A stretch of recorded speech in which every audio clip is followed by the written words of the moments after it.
함께 다 같이 일어나셔서 하나님의 말씀 봉독하겠습니다. 오늘 말씀은 마가복음 8장 11절부터 21절까지입니다. 우리 함께 교독하겠습니다. 바리새인들이 나와서 예수를 힐난하며 그를 시험하여 하늘로부터 오는 표적을 구하거늘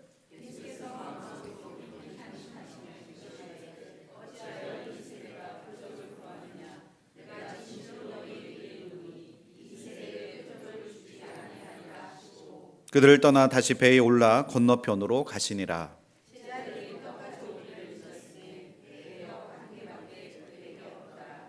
예수께서 경고하여 이르시되 삼가 바리새인들의 누룩과 헤롯의 누룩을 주의하라 하시니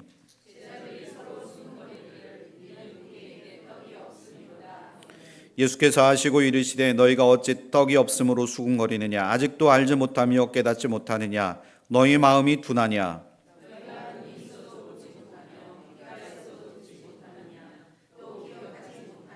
내가 떡 5개를 5,000명에게 떼어줄 때에 조각 몇 바구니를 거두었더냐 이르되 12이니이다.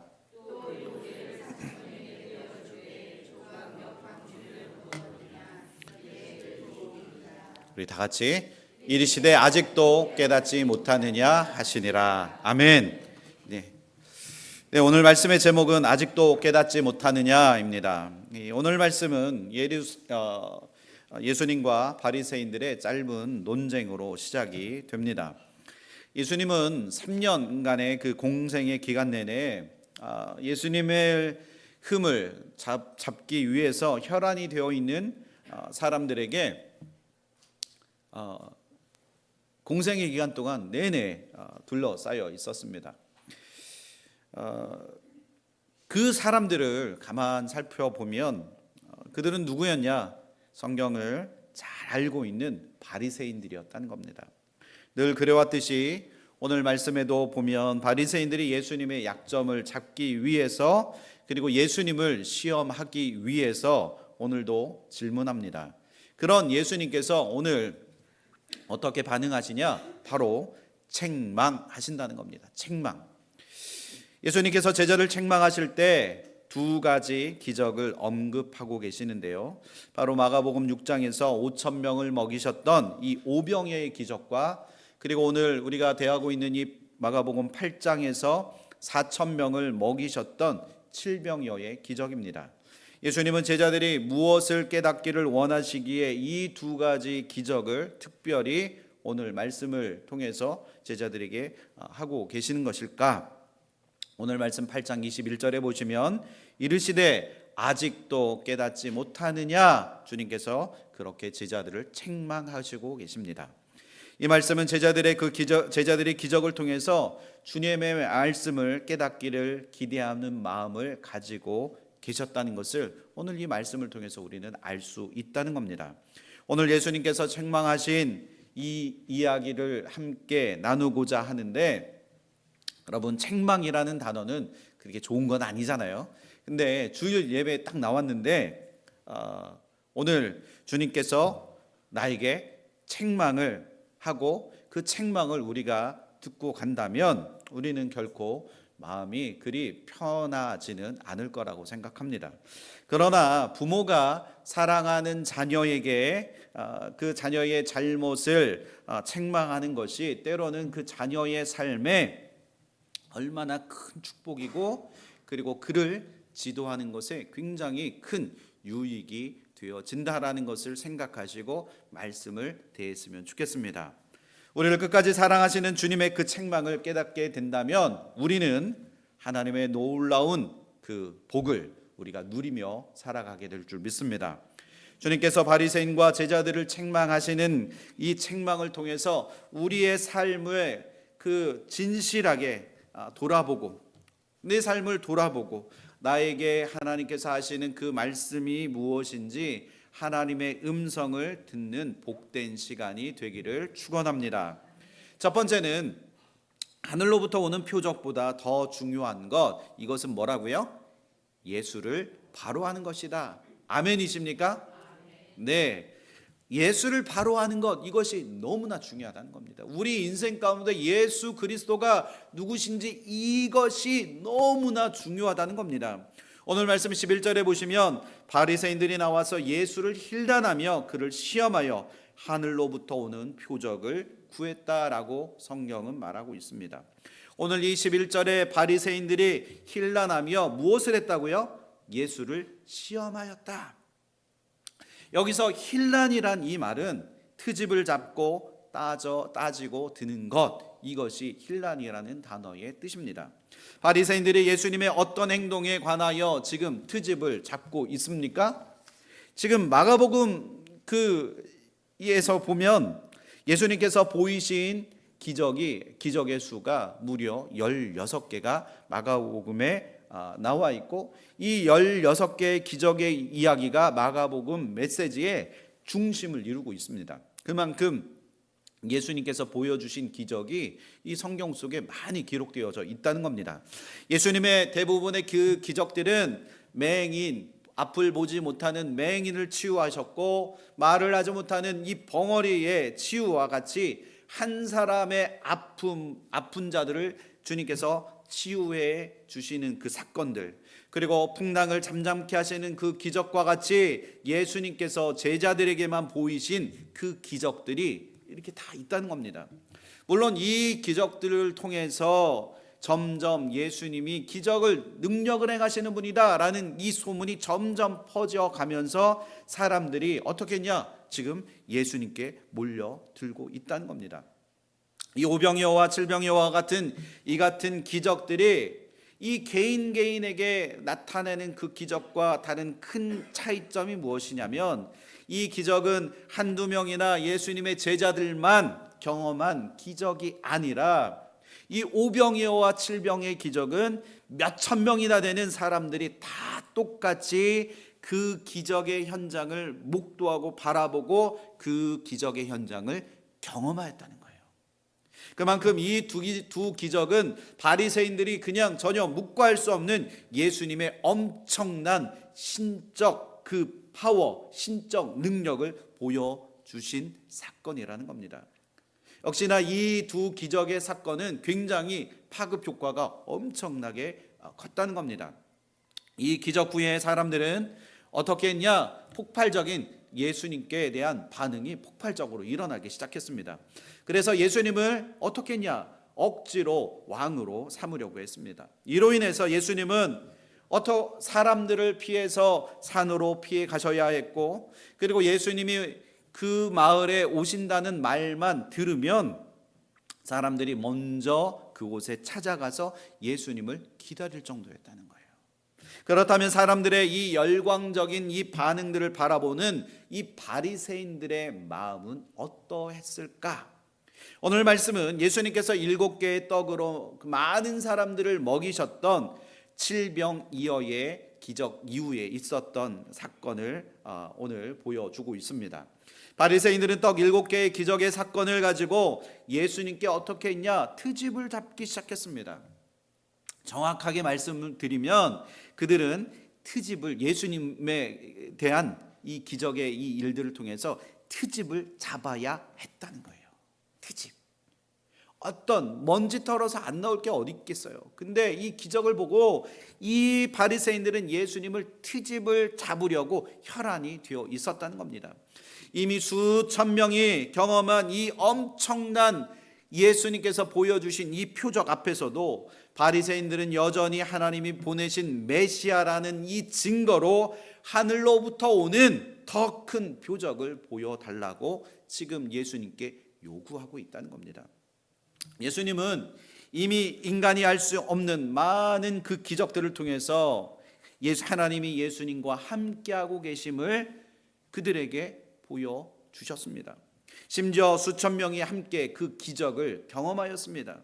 그럼에도 불구하고 이 바리새인들이 여전히 믿지 못하고 수군거리면서 예수님께 표적을 요구하고 있다는 겁니다.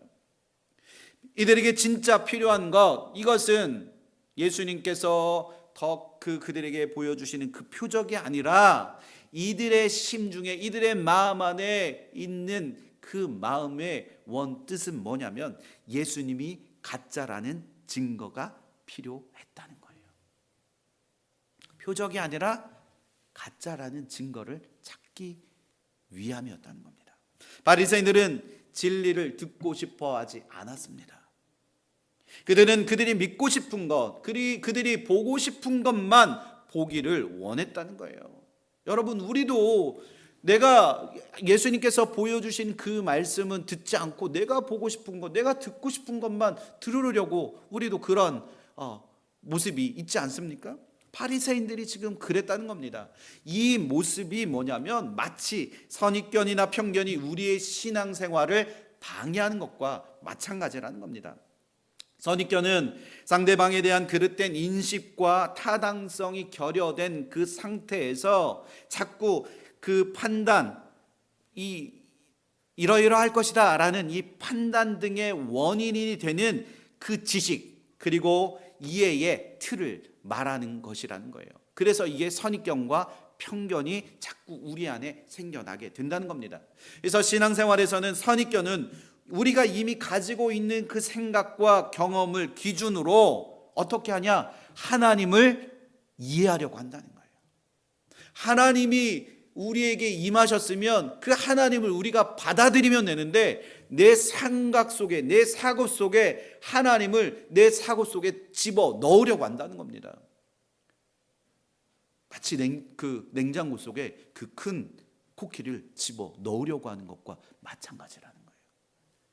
자신이 원하는 방식으로만 이해하려고 하는 이 태도는 하나님의 진리의 말씀을 제한하고 왜곡하게 만들어 버립니다. 하나님은 말씀 안에서 끊임없이 우리의 죄성과 하나님의 거룩하심을, 그 거룩하심의 그 격차가, 우리가 하나님을 만나면 만날수록 하나님의 거룩하심을 우리는 더 깊이 경험할 수밖에 없다는 겁니다. 그래서 성경을 읽고 하나님의 말씀을 듣고 이 설교를 들을 때마다 우리는 어떻게 해야 되냐? 회개할 수밖에 없다는 겁니다. 우리가 얼마나 죄인인지 진실로 깨닫고 또 깨닫게 된다면 나를 향하신 하나님의 긍휼하신 그 사랑으로 다른 사람들을 사랑으로 품을 수 있는 그 마음이 그제서야 생겨난다는 거예요. 내 힘으로 될까요? 안 된다는 거예요. 내가 진짜 죄인 중에 괴수라는 거구나 라는 이 사도 바울의 그 고백을 통해서 그제서야 내 힘이 아닌 하나님의 사랑으로 옆에 있는 지체들을 사랑할 수 있음을 깨닫게 된다는 겁니다. 회개하였다면서도 여전히 다른 사람들의 잘못과 죄성에 우리가 집중하고 있다면 그 사람은 진심으로 회개한 사람이 아니라는 겁니다.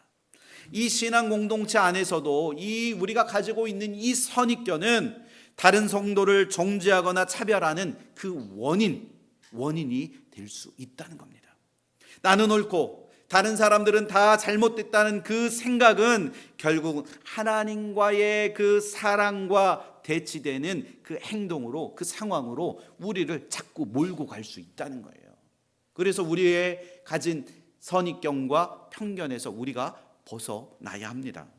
그러므로 우리의 삶에 있어서 내가 듣고 본 것에 대한 느낌, 이와 같은 상황들을 우리가 굉장히 조심해야 되는데, 자신의 지식과 내가 그동안 경험해왔던 그 경험을 절대적으로 여기면 안 된다는 거예요.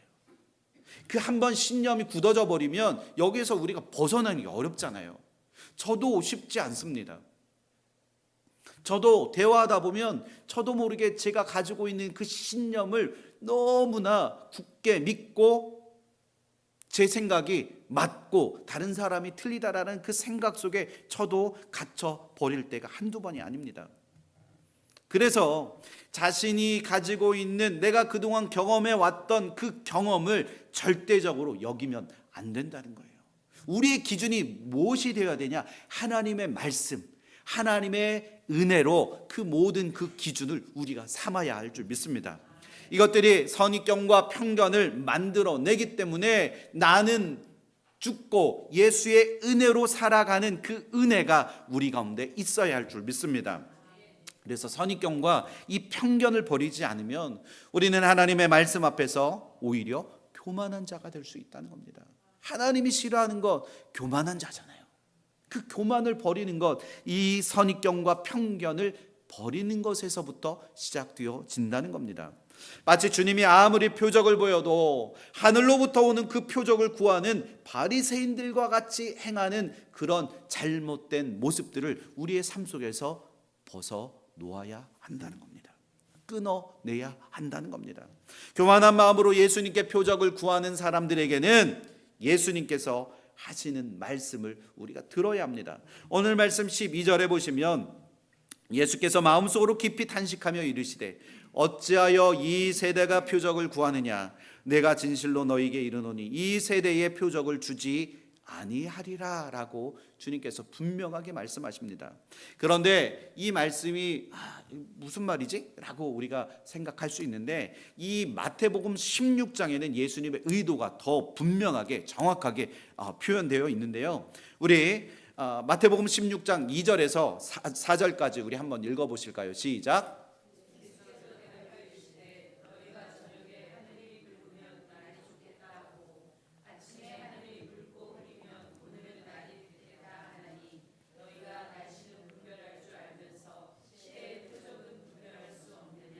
악하고 음란한 세대가 표적을 구하나 요나의 표적밖에는 보여줄 표적이 없느니라 하시고 그들을 떠나 가시니라. 아멘. 우리는 날씨는 앱을 통해서 잘 구별합니다. 아침마다 날씨, 밤에 자기 전에 날씨 다 체크하잖아요. 근데 시대가 보여주는 예수님의 그 표적을 우리는 구하지 않습니다. 예수님께서 말씀하신 이 요나의 표적은 하나님께서 이 요나를 큰 물고기 뱃속에 집어 삼키게 합니다. 그래서 며칠 동안 있죠? 3일 동안 있게 하셨다가 다시 살려내신 그 기적을 의미합니다. 예수님께서 이 요나의 표적, 이 사건을 통해서 자신이 우리의 죄를 위해서 십자가에 달려 죽으시고 3일 만에 부활하실 그것을 이 요나의 표적을 들어서 예를 들어 말씀하셔 주셨다는 거예요.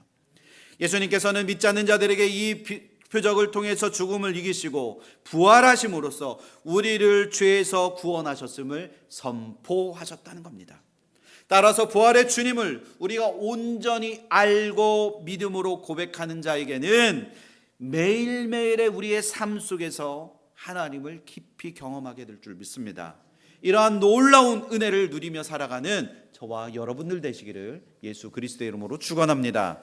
두 번째는 세상의 영향력에 물들지 말고 예수님을 바로 아는 것이 중요합니다.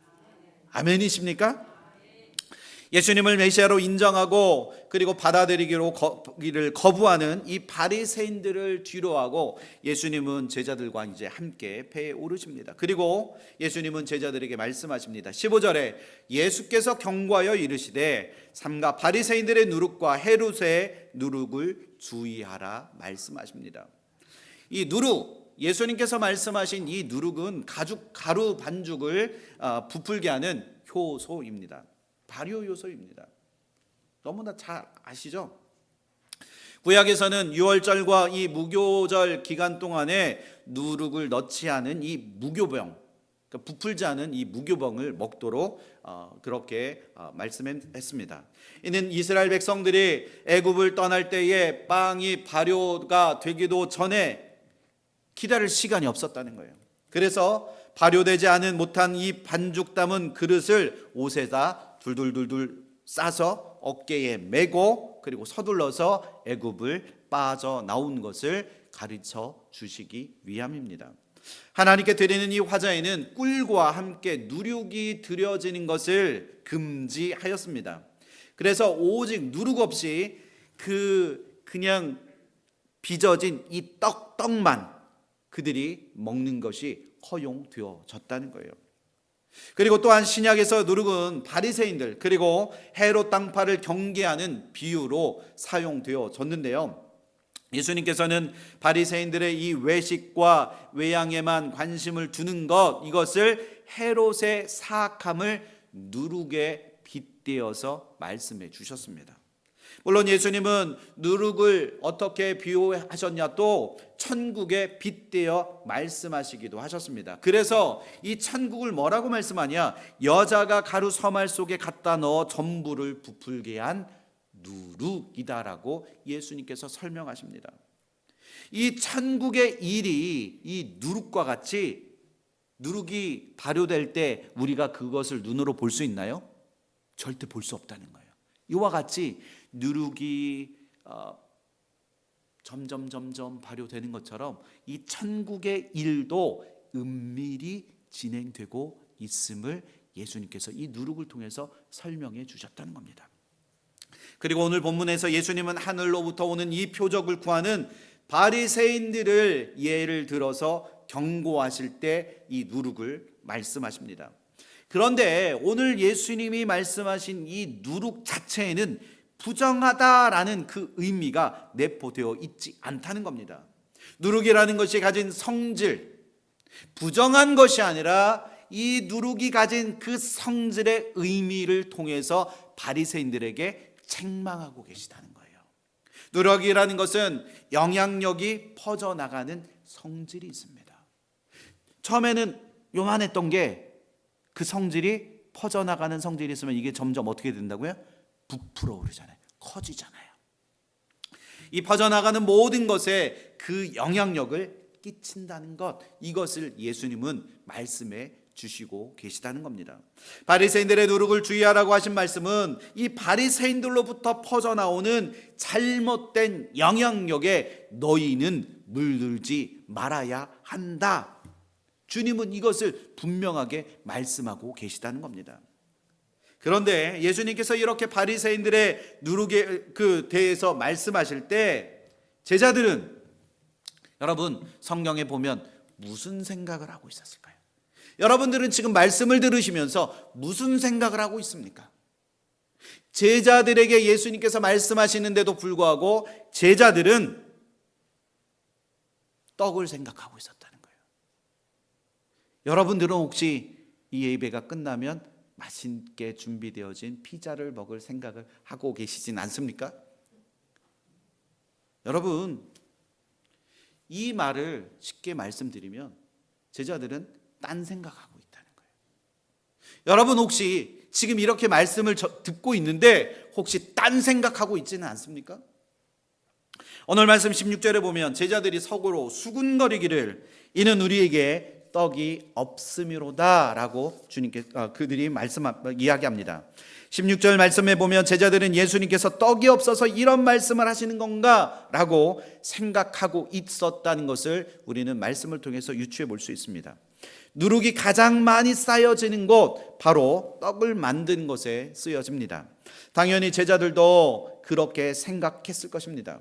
그리고 14절 말씀에 보면 제자들이 떡 가져오기를 잊었음에 배 탈 때에 떡이 하나밖에 없었다라고 그렇게 성경은 기록하는데, 제자들이 떡을 하나밖에 안 가져온 것에 그들은 마음이 찔렸을 수도 있다는 겁니다. 제자들은 자신들이 떡을 적게 가지고 와서 혹시 예수님이 이거 안 챙겨와서 지금 기분이 상하신 건 아닐까, 지금 번지를 잘못 찾아도 잘못 찾고 있다는 겁니다. 제자들이 떡이 없는 것 때문에 걱정하는 것이 아니고 그 제자들의 그 잘못된 생각을 예수님께서 다 아시고 지금 예수님께서 책망하시고 제자들을 꾸짖으시는데요. 오늘 말씀 17절 18절에 보시면 예수께서 하시고 이르시되 너희가 어찌 떡이 없음으로 수군거리느냐, 아직도 알지 못하며 깨닫지 못하느냐, 너희 마음이 둔하냐, 너희가 눈이 있어도 보지 못하며 귀가 있어도 듣지 못하느냐, 또 기억하지 못하느냐. 예수님께서 엄청 길게 그들을 책망하고 계시다는 거예요. 예수님께서 제자들에게 말씀하시는 이 말씀, 아직도 알지 못하고 그 믿지 못하는 그 제자들에게 책망하십니다.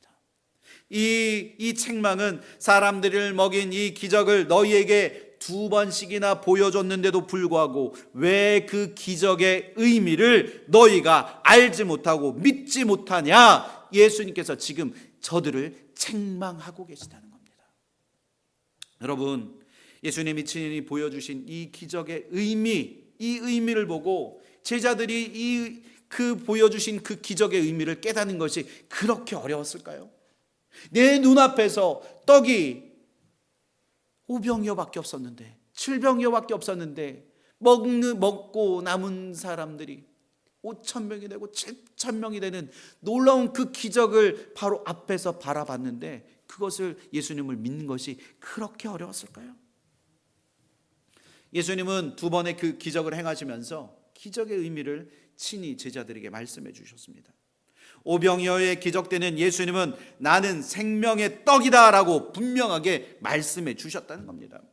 그렇다면 예수님께서 그들에게 기적을 베푸신 이유가 무엇이겠습니까? 바로 나 예수가 바로 생명의 떡이라는 것을 그들에게 보여주시기 위함이라는 겁니다.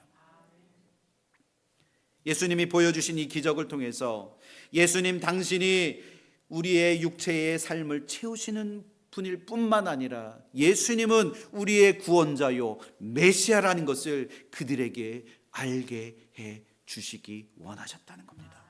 그런데 문제는 바로 오늘 본문의 제자들은 예수님께서 수많은 그 기적을 보여주셨음에도 불구하고 영적인 의미도 육신의 삶을 채우시는 주님의 능력도 깨닫지 못했던 무지함을 예수님께서 책망하고 계시다는 겁니다. 예수님의 제자들은 예수님과 많은 시간을 보내고 또한 수많은 가르침을 예수님을 통해서 3년이라는 그 긴 시간 통해서 그 가르침을 받았습니다. 그리고 그 많은 기적을 함께 경험하였음에도 불구하고 제자들은 바리새인들과 다를 바 없이 예수님의 책망을 듣고 있었다는 겁니다. 사실 두 부류에게 예수님께서 다른 책망들을 하고 있는 것 같지만 이 바리새인들과 제자들의 그 상태는 같은 상태에 있었다는 겁니다. 바리새인들과 제자들 다르지 않다는 겁니다. 여러분, 우리 같이 다르지 않습니다. 우리도 예수님께서 말씀하실 때 그 말씀의 의미를 제대로 깨닫지 못하면 우리도 바리새인들과 같이 제자들과 같이 영적인 무지 속에 우리도 살아갈 수 있다는 겁니다. 예수님과 같은 상태에 있는 그 두 부류의 사람들에게 같은 내용의 그 책망을 하고 있었다는 것. 바리새인들과 제자들 모두 예수님이 보여주신 그 기적의 의미를 그들이 알지 못했다는 겁니다. 여러분, 우리도 다른 사람이 아닌 내가 주님의 책망을 그냥 간과하고 그냥 무심코 흘려버리고 있지는 않습니까? 여러분, 예수님의 그 기적을 알지 못하는 사람들, 바리새인들은 예수님을 향하여 지금 어떤 반응을 보이고 있냐는 겁니다. 바리새인들은 그런 기적 말고 하늘에서 오는 더 큰 표적을 그들이 구하고 있다는 겁니다. 그들은 예수님께서 보여주신 그런 기적 말고 더 확실한 거요, 더 큰 거요, 더 크게 느껴질 만한 그 표적을 우리들에게 보여달라고 예수님께 지금 생떼를 부리고 있다는 겁니다. 이것은 분명히 예수님이 생명의 떡이신 것을 알지 못하는 그런 자들의 요청이 아닐 수 없습니다. 예수님이 육적인 삶뿐만 아니라 영원한 삶도 채우시는 그 우리의 구원자이시고 메시아임을 그들이 깨닫지 못한 그런 자들의 요청이라는 겁니다. 애석하게도 기적의 의미를 깨닫지 못한 이것은 바리새인들뿐만이 아니라 바로 제자들도 마찬가지였다는 겁니다. 예수님의 그 기적을 눈앞에서 경험한 제자들이라면 여러분, 이 떡 한 덩이밖에 없어서 예수님이 우리를 책망하시는 건가라는 이런 반응이 아니라 여러분, 어떤 반응이 나와야 할까요? 예수님은 이미 이 오병이어와 이 칠병이어의 기적을, 이 두 번의 놀라운 기적을 행하셨던 것처럼 오늘 그들의 손에 들려져 있는 이 떡 한 덩이로 말미암아 더 큰 하나님의 기적을 행하실 것이라는 기대와 소망이 그들 안에 있어야 된다는 거예요. 믿으십니까? 지금 제자들의 손에 들려 있는 이 떡은 여러분, 어디서 가져온 떡입니까? 제가 앞서 말씀드렸던 것처럼 이 이야기를 하고 있는, 이 논쟁하고 있는 그 이야기의 바로 전이 바로 칠병이어의 사건, 바로 다음입니다. 여러분, 그들 손에 있는 이 작은 떡 한 덩이는 바로 예수 그리스도의 기적의 상징이라는 겁니다. 여러분, 죽을 수밖에 없는 우리가 이 자리에 나와 있는 것, 이 작은 떡덩이와 같이 보잘것없는 우리가 바로 이 자리에 나온 것, 이것이 기적이라는 거예요. 믿으십니까? 여러분, 그 기적의 흔적을 내 손에 들고도 여전히 구원자이신 예수님을, 그리고 삶을 채우시는 그 예수님을 우리가 신뢰하지 못하고 있다면, 여러분, 우리의 마음을 주님 앞에 다 내어놓아야 할 줄 믿습니다. 우리는 예수님의 그 기적의 의미를 깨닫지 못한 바리새인들과 제자들과 다르지 않다는 사실을 우리가 명심해야 합니다. 하나님이 인도하시고 채우시는 은혜를 이미 풍성히 우리의 삶 속에서 하고 그 삶 속에서 더 많은 그 풍성한 은혜를 우리가 누렸음에도 불구하고 바리새인들처럼 더 큰 것, 더 확실한 것을 원하고 바라고 갈망하고 있지는 않습니까? 우리에게 베풀어 주신 수많은 은혜의 흔적들, 그리고 기적을 이미 손안에 쥐고 있으면서도 제자들처럼 떡 한 덩이밖에 없다고, 너무 작다고 그렇게 생각하고 원망하고 불평하고 계시진 않습니까? 변함없이 내 삶의 기적과 그 은혜를 베풀어 주신 하나님을 바라보기보다는 내가 가진 그 작은 것에 마음이 뺏기고, 내가 가진 것보다 저 옆에 있는 사람이 더 큰 것 같아서 그 세상의 영향력에 내 마음이 빼앗기고 있지는 않냐는 겁니다. 그래서 예수님은 우리가 나아가야 할 방향을 우리에게 알려주십니다. 그 방향이 무엇이냐? 마태복음 6장에서 믿음 없는 바리새인들과 제자들에게, 그 제자들의 그 모습을 쫓아가는 것이 아니라 예수님께서 우리에게 말씀하신 먼저 그의 나라와 그의 의를 구하는 우리 모두가 되어줘야 할 줄 믿습니다. 우리 마태복음 6장 25절 33절 우리 한 목소리 읽어보실까요? 시작. 무엇을 먹을까 무엇을 먹을까, 몸을 위하여 무엇을 입을까 염려하지 말라. 목숨이 음식보다 중하지 아니하며 몸이 의복보다 중하지 아니하냐. 그런즉 너희는 먼저 그의 나라와 그의 의를 구하라. 그리하면 이 모든 것을 너희에게 더하시리라. 아멘. 지금까지 우리가 살아온 삶을 되돌아보면 나의 노력으로 되어진 것은 하나도 없음을 저는 고백할 수밖에 없습니다. 모든 것이 다 하나님의 은혜였음을 고백할 수밖에 없습니다. 여러분, 우리가 아무리 염려하고 걱정해서 우리의 삶이 이만큼 채워졌을까요? 결코 아니라는 겁니다.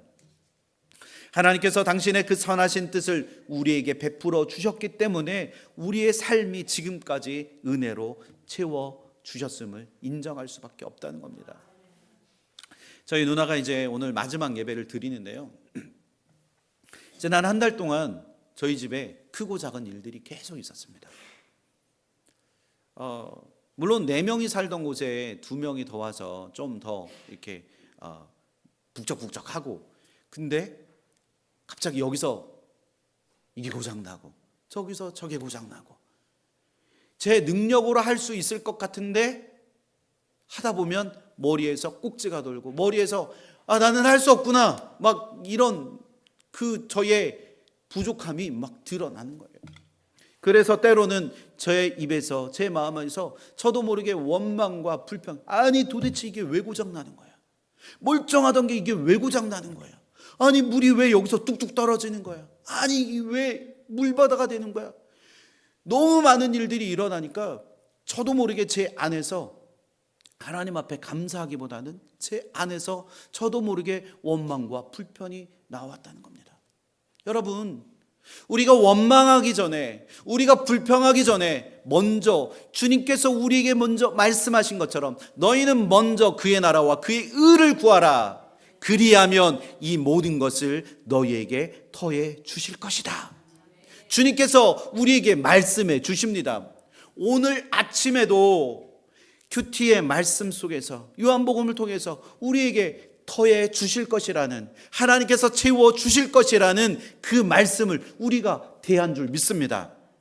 여러분, 너희의 그 악함, 아직도 깨닫지 못하는 그 죄성을 우리가 버리고 주님 앞에 나와 주님, 나의 모든 삶, 나의 모든 것을 채워주시는 분, 그분이 바로 예수 그리스도이십니다. 이런 믿음의 고백이 있어야 할 줄 믿습니다. 지금까지 나의 삶을 인도하시고 채워주신 주님을 신뢰하는 자라면 내 삶에 필요한 것을 구하기 전에 먼저 그의 나라와 그의 의를 구하는 저희들이 되어져야 할 줄 믿습니다. 주님께서 우리에게 말씀하신 대로 하나님의 나라와 하나님의 의를 구하고 예수님께서 가르쳐 주신 그 은혜의 길을 걸어가는 자들이 바로 여러분들이 되어지시기를 축원합니다. 아직도 깨닫지 못하느냐? 이 부르시는 주님의 음성에 우리의 생각을 바꿔야 할 줄 믿습니다. 주님이 책망하시는 것은 우리가 잘못되기 위해서 우리에게 책망하시는 것이 아니라 우리의 삶이 변화되어져서 세상을 쫓고 있던 이 선입견과 편견 속에 갇혀 있는 우리를 끄집어내서 하나님의 은혜의 현장 속에 우리를 인도해 주시기 위해서 우리를 지금 책망하시고 우리를 꾸짖고 계시다는 겁니다. 여러분, 우리의 생각을 바꿉시다. 손에 들고 있는 이 떡 한 덩이로 여러분 원망과 불평이 나오는 것이 아니라 이 손에 들려있는 이 떡 한 덩이로 세상을 변화시킬 수 있는 그 능력과 기적이 우리 앞에 주님과 함께하면 그 모든 것이 가능해진다는 것을 여러분들 믿으시기를 축원합니다. 우리의 생각이 바리새인들의 누룩 안에 머물러 있는 것이 아니라 오직 하나님의 나라와 하나님의 의를 구하는 저와 여러분들, 지금 이 자리에 나와 있는 여러분들이 바로 기적의 은혜라는 것, 그것을 명심하시고 하나님, 나 같은 죄인을 구원해 주셔서 감사합니다. 나 같은 죄인을 하나님의 자녀 삼아 주셔서 감사합니다. 하나님, 나는 죽고 이제 말씀을 의지하여 주님의 책망을 듣고 이제 나는 죽고 예수님의 은혜로 살아가는 믿음의 결단을 오늘 이 시간 내리게 하여 주옵소서. 그런 믿음의 고백이 우리의 고백이 되어지시기를 예수 그리스도의 이름으로 축원합니다. 기도하겠습니다.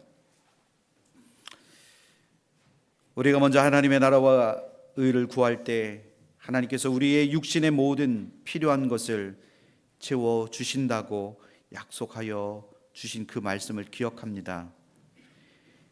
제자들이 그 기적의 흔적으로 떡 하나를 손에 들고도 예수님을 신뢰하지 못한 것을 우리가 거울 삼아 늘 우리의 삶 속에서 풍성히 베풀어 주시는 그 하나님의 은혜를 신뢰하며 믿음으로 주의 길을 걸어가는 하나님의 거룩한 성도들이 될 수 있도록 인도하여 주옵소서. 불평과 원망이 아닌 하나님 주신 그 은혜와 기쁨으로 우리의 삶을 채워가는 사랑하는 새소망교회 그리고 이 예배 참여한 모든 성도들 다 되어줄 수 있도록 주님 은혜를 더하여 주옵소서. 예수 그리스도의 이름으로 감사하며 기도합니다. 아멘.